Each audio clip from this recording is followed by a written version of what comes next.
Good evening, and thank you guys all for being here tonight. This is quite a crowd, and a beautiful facility as well. I'm just happy that the shot clock's not running, because I need a little more than 30 seconds to give this introduction. I'm actually not one to talk to large crowds, although the work I do around the country to advance racial equity in our communities and our institutions often leaves me doing just that. So I've survived by following the advice of the smartest woman I ever met, is my mother. And she said, don't talk about what you don't know about. She also had some handy tidbits like, if you start a sentence and you can't remember how it started, it's probably time to end it. Fortunately, I know a lot about the person I'm about to introduce, probably enough to make her a little nervous. So let's dispense with the formalities quickly so I can get to the good stuff. Nadine is the president and CEO of Children's Home Society of Virginia, adoption agency which has served vulnerable children and youth for our Commonwealth since 1900. Before she joined the CHF staff, Nadine was an agency client as adoptive parent. She served on the CHS board, and she provided legal counsel to adoptive families. Prior to that, she actually worked law several years at the historic law firm of Hill, Tucker & Marsh. She served as executive director before that of the Volunteer Families for Children. She's currently a trustee here at Longwood, at the Board of Visitors, and she's a member of the Virginia State Bar Association, a Hall Fellow in Philanthropy, the Southeastern Council of Foundations, and she's even served a recent tenure on the school board in Richmond, Virginia. You can read the rest of her bio on page 7 of your program, but to really get to know Nadine, I want to draw your attention to the final line of said bio. Nadine is a member of Cedar Street Baptist Church of God and has 2 children, Caitlin and David III, or as we like to refer to him, 3D. It's a simple sentence, but bound in that sentence is so much the depth, passion, and character that defines Nadine and makes her a distinguished participant in the Central Virginia community. And I say participant with intention. Nadine's not just content to be a member of society, she's focused, driven, ravenous to contribute to the positive transformation of our communities for the benefit of all people, with a special love for our children. And not just her own children, who on a good day will admit that they have one of the most loving, supportive, and compassionate mothers that a teenager could hope to have. She's been a tireless advocate for the needs, rights, and opportunities of young people deserve for more than 20 years. She hasn't taken the easy road here. Her emphasis has been on children who, by circumstance or the nature of inequitable systems that some families must navigate, find themselves facing multiple barriers to a full and prosperous standard of living. If you know her, you know of what I speak. Nadine will never admit this, which is part of why I'm here, but she has touched literally the lives of thousands of families, extending that love, support, and compassion to each of them as if she were their own. And tonight, as she speaks to you about her witness and the important work for social justice in the last 40 years of her walkabout, I just want you to keep in mind that she did not idly observe others taking historic action. In her youngish life, she's been an active contributor, making a real impact on the community she loves. Simply put, in my life and work, I've had the privilege to work with many committed leaders, but Nadine is quite possibly the most principled person I've ever known. And in these perilous times, there may be no more valuable commodity. I'm deeply humbled and incredibly proud to offer for your inspiration and listening pleasure this evening, Nadine Marsh-Carter.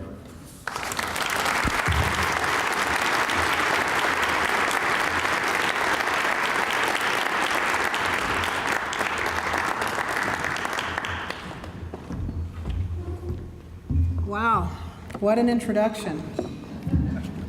I'd actually like to get a recording of that, so the next time I leave my car and can't remember where it is in the parking lot, I can play it for my kids when they heckle me and they're like, "Mommy, really?" In all seriousness, I'm so humbled by this opportunity, and I must begin by giving honor to God, through whom all things are possible.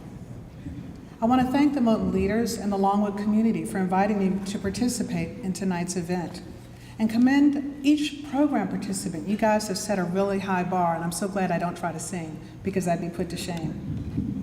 I want to thank my coworkers and friends for coming from Richmond to hear me speak today.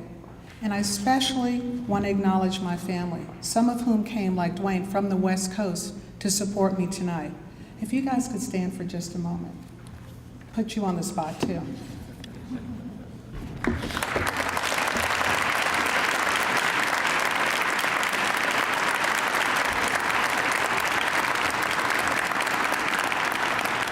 I could spend the rest of my 15 or 16 minutes, because I guess I have timed it, just expressing my love for each of you.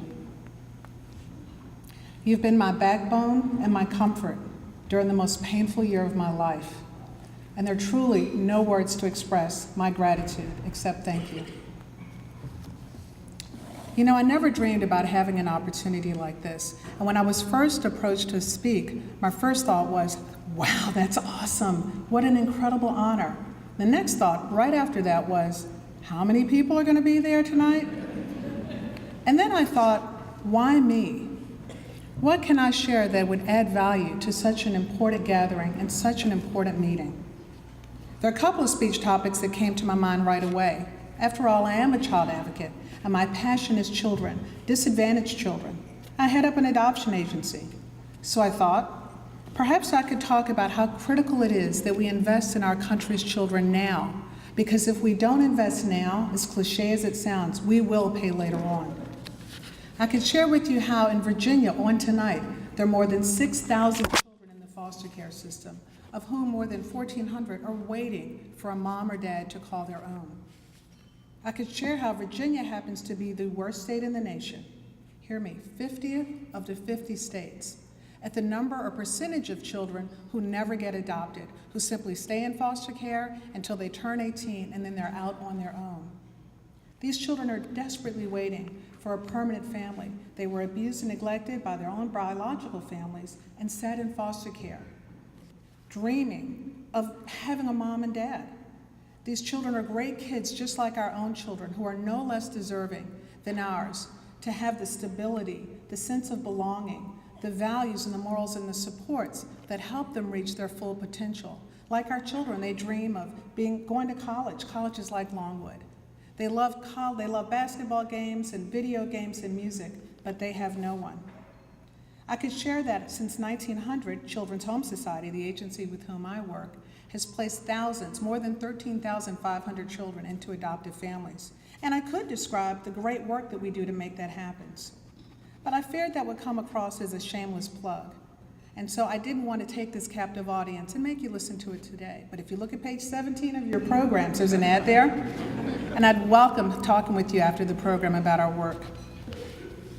Then I thought, well, perhaps I could talk about the value of education. As a member of the Richmond Public Schools Board, I believe that there's not a person in this room that doesn't share my belief that access to a quality education is access to a brighter future. And that no matter how disadvantaged a young person's life may start out, education can be the great equalizer and allow them to reach their full potential. However, since I was not able to join you at last year's banquet, I feared that I didn't want to repeat anything that Ann Holton may have said. And so I'll pause on that idea as well.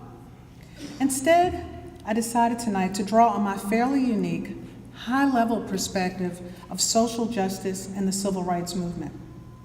You may know that I was a child that acquired a unique perspective having grown up in the environs of Hill, Tucker, and Marsh law firm. That firm started as a small firm in Richmond, Virginia by Oliver Hill and Spotswood Robinson. And yet that little firm produced more judges than any other any other law firm in the state that I could find. It's a firm where some of the most significant cases in our state, and I would argue in our country, were successfully litigated, including Griffin versus Prince Edward County, Quarles versus Philip Morris, and Branch versus Reynolds Metal, just to name a few. Each successfully litigated to ensure that we all had equal access to employment, fair compensation and benefits, that teachers got fair wages, that we had a right to a jury of our peers. And it broke down the inherent unfairness of the concept of separate but equal in education. Now, I must be clear, I was not part of the law firm at that time. I was just a tot when those cases were being litigated. But I have some distinct memories of a little girl growing up, standing in the firm's law library where there were stacks of books and the Code of Virginia and briefs in every corner, and thinking, something pretty amazing is happening here.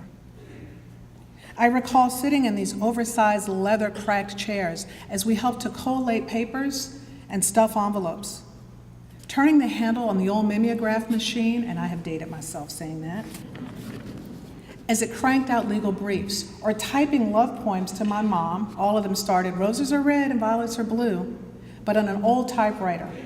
And most of all, I remember what so deeply impressed me was listening to the men I knew as Uncle Tucker, Uncle Oliver, and Dad talk about ideas that I didn't quite understand the founding fathers, the frailties of the Constitution, and the opportunities that the Constitution, when interpreted fairly, could offer all. But I knew in those moments that something was special was going on. And I was deeply affected, most of all, when I heard the lawyers talk about the outrageous injustices that their clients had experienced that brought them to seek the help of Hill, Tucker, and Marsh. So when I reflected on those moments, that's when I knew what I would speak about tonight. And I'm calling it the spirit of Moton. It's that spirit that led Barbara Johns and her classmates to take a stand and become part of a lawsuit that ultimately changed the landscape of public education in our country. It's the spirit that elicits those emotions that one might feel when they're watching that 1976 movie Network, when Peter Finch sticks his head out of the window and says, "I'm mad as hell and I'm not going to take it anymore." It's the spirit that touches each of us and exists in each of us to right a wrong, to fill a gap, to support progress in society, to generate forward momentum, and most of all, it's a spirit that creates a ripple effect that creates a tsunami of change. We know that their names, Curtis Harris, Herman Fauntleroy, Sam Tucker, Spots Robinson, Harold Marsh, Henry Marsh, Wyatt Walker, Linwood Holton. They all had that Moton spirit. They were men and women who were servant leaders, folks who really were change agents, people of principle, of character, of intellect, with a sense of justice that always led them. They were men and women who saw something wrong, something that often all of society could see, but they paused and said, "We're going to take action." That's the spirit of the Moton community, and that's my motivation tonight. Now, their desired outcomes didn't happen quickly, and they required countless untold sacrifices. But they led to a journey of change, and what a difference they've made in the human condition in this state and throughout the nation. They righted wrongs and moved society forward, and we see the difference in this room tonight. Look at our community coming together, taking scars and pain from a painful legacy of inequity and moving it to unity. This room is a beautiful reminder that when we come together, committed to advancing social justice, everyone benefits. So where am I going with this? You don't have to read the newspaper or listen to CNN Long to know that our country is in tumultuous times. We hear about gaps in leadership, questionable ethics, abuses in power. We see racism and sexism and ableism and religious intolerance and other forms of marginalization of people eating away at the very core of what this country stands for. We hear of kids killing kids, families in crisis, an opioid epidemic, and we see a dramatic shift in our nation's position on matters ranging from the environment and education to healthcare and our most vulnerable children.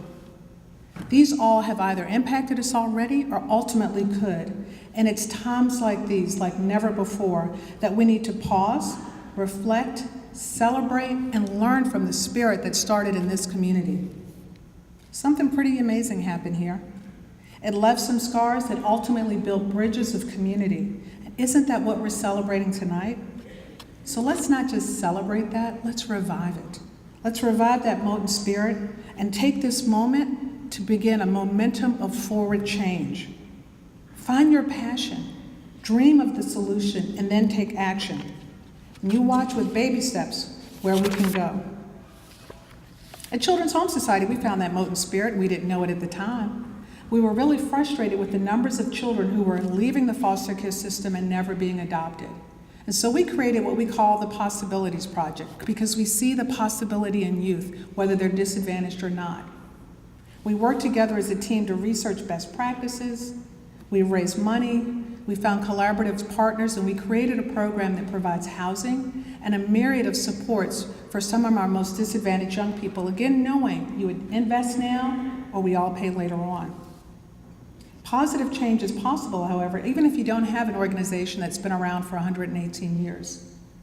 Consider the students in a once obscure Parkland High School, young people who've taken a tragedy and found a power to take a stand and, more importantly, to take action.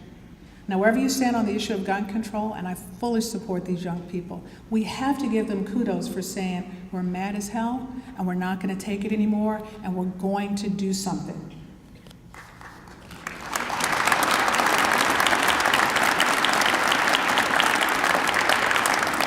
So how can you embrace that spirit? First and foremost, vote. Another memory I have of Hill Target Marsh is an old weathered poster that was right on the front door. It was of a weathered brown hand sticking a ballot into a cardboard box, and it said underneath, "Hands that once picked cotton can now pick our leaders."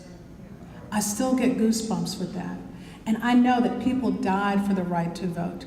Even elections in recent history in Virginia show that every vote matters, and so please, vote. Join a political party, get active in a civic group, participate in a peaceful march, write a play or a poem or a rap. Become a source of knowledge by educating yourself, because knowledge is power. And then share that knowledge with others. And I want to address the youth just for a moment, and the young at heart. You see, your understanding of technology and your access to information and tools in social media give you the power to reach an audience at a scale that my generation never dreamed of.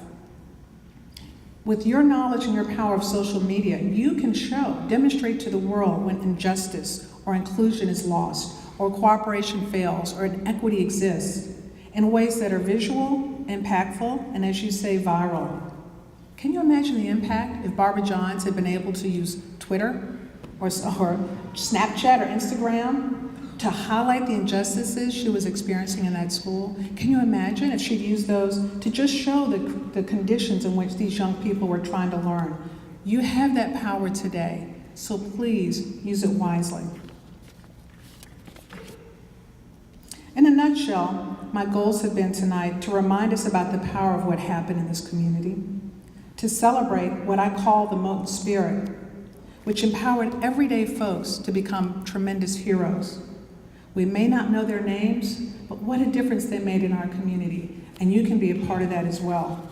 And to encourage each of you to tap into your passion, whatever it is where you see a need for change. Ignite that fire and then take action to move it forward, because your embrace of that passion and that Moton spirit will forever change our community. Remember, when we focus on those who are being marginalized and invest in them, our whole community comes out ahead. So I want to close with an anecdote about something that happened right after I wrote my speech. As I noted, I was very unsure about whether the concept of the Moton spirit was even appropriate, or was it cliche, or was it trite, and I really struggled with that.